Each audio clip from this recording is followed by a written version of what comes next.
So I took it over in 2018, like a lot of people in parking, without any experience in it. We were dealing with PDF spreadsheets and very minimal data sets. For me, that was my biggest struggle, and really what I was looking for the most is how do we access the data? How do we tell stories from it? It's incredibly data rich, our environment, and our job is to leverage that to make great decisions. Our story with you guys was all about how you were a tech company first.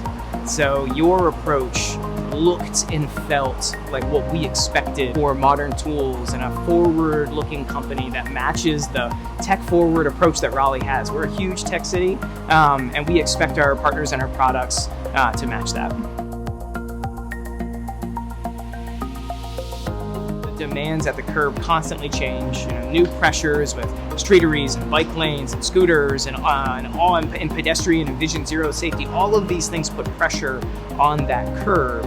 And if you don't understand how the curb is being utilized, and again, we're very data rich in parking, if we don't understand how it's utilized, how do we swap out some of those uses? How do we understand the impacts? Parking is kind of like water in a balloon. If you squeeze it, it stays. It just goes somewhere else. So we're trying to do our best to be predictive about if we make modifications on one block, how does that affect the rest of our blocks in Raleigh?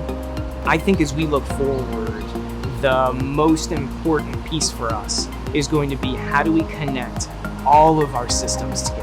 When we look at snapshots of action at the curb, how do we make sure we see everything? How do we integrate data around our urban freight deliveries? How do we integrate all of our different parking sources of data into a single place to then look and see actually what's happening at the curb, how our tools communicate about the curb, how we map it?